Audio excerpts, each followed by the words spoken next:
Okay, 5th graders, we're going to start working on our Thursday 5-a-day. Now, that's a little better.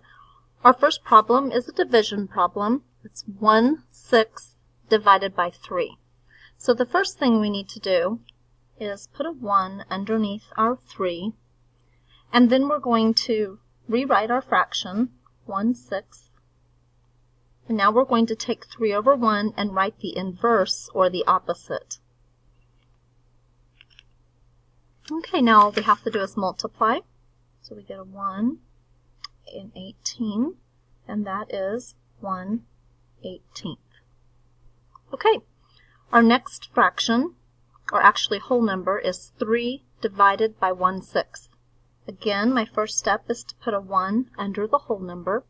I'm going to write that in the first set of boxes. I'm going to write the inverse, or opposite, of 1/6, which is 6 over 1. I'm going to multiply. 3 times 6 is 18 over 1, which is 18. Okay, let's look at question number 2. In May, Mike grew 1/8 of an inch. In June, he grew 1/4 of an inch. What is the total length that he grew during these 2 months? All right, we're going to add these fractions. 1/8 plus 1/4. We need to find a common denominator with 8 and 4. Good, so that will be 8. I'll just rewrite the top fraction. Here's my denominator. 4 times 2 is 8, so 1 times 2 is 2. Now when I add, I get 3/8. So my answer, what is the total length he grew during these 2 months?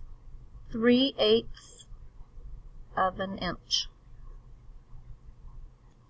Okay, on question 3, we're looking at an order of operations problem. I wrote the word PEMDAS. I wrote it in 2 different directions. The first step on both of them is look for the parentheses, and we do have parentheses right here. It might help if I write this a little bit bigger. So I'm going to rewrite it.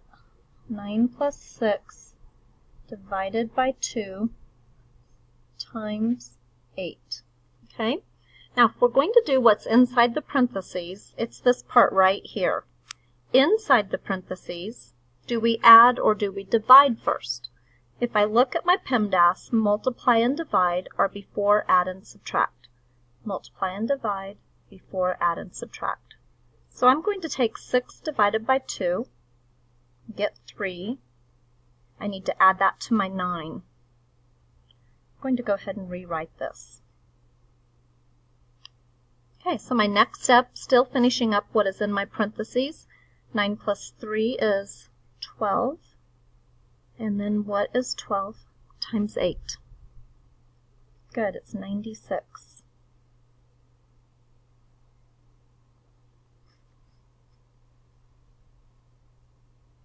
Okay, on number 4, we have mixed numbers that we're multiplying. Our first step is to turn them into improper fractions. So 6 times 1 is 6, plus 5 is 11 over 6. 2 times 1 is 3, or actually 2, plus 1 is 3. Now if you look at this, we can cancel. 3 goes into itself once, and into 6 twice. So 11 times 1 is 11. 2 times 2 is 4. Now I need to see how many 4s go into 11. That's right, 2 times with 3 left over, so 3/4. Good. Okay, the next one, same type of problem. 2 times 8 is 16, plus 5 is 21. That's over 8. 5 times 1 is 5, plus 1 is 6 over 5. Again, let's cancel.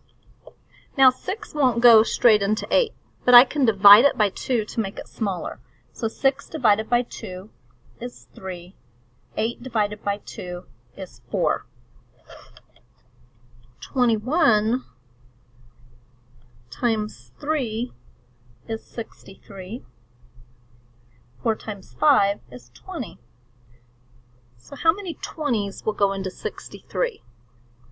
Good, it goes in 3 times, and then we have that 3 left over, 3/20.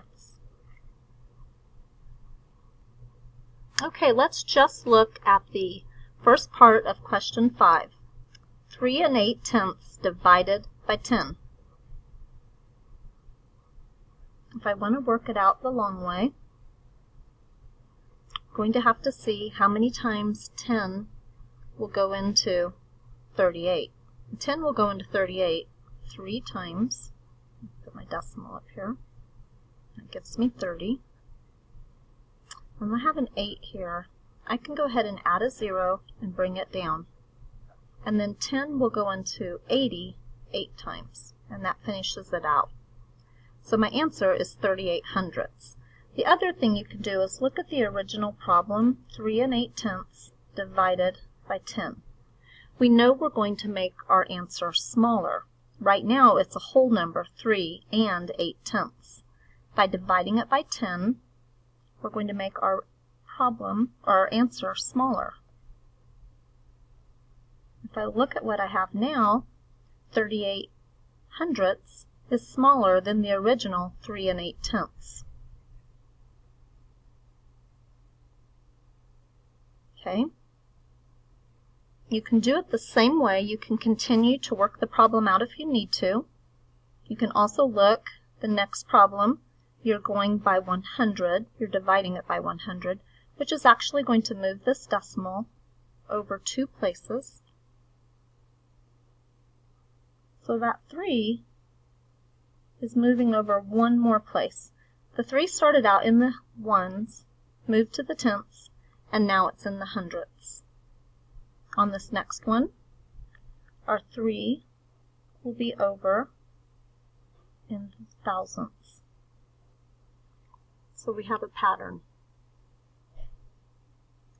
Okay, for the second set of questions on number 5, I wrote out the words dividend, divisor, and quotient. So let's look at our first problem. The 3.8 is our dividend.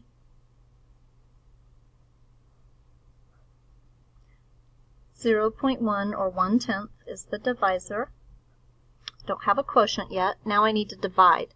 But I can't have a decimal in my divisor, so I need to move it over 1 place. That means I also move this one over. Okay? So basically what I have now, I can rewrite it. I just have 38. Oops, let me slide that up. What I have now is 38 divided by 1, which equals 38.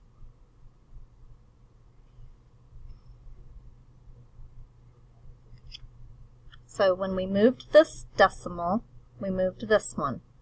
When we take this one out 2 places, it's going to move this one 2 places, which will get us a bigger number. We'll have 380. Same pattern. Now we have 3,800. It is perfectly fine to work it out, or at least write these steps so that you can see how many places your decimal is moving. It helps you visualize and see how much bigger your answer is going to be. Okay, thank you. You can put them away.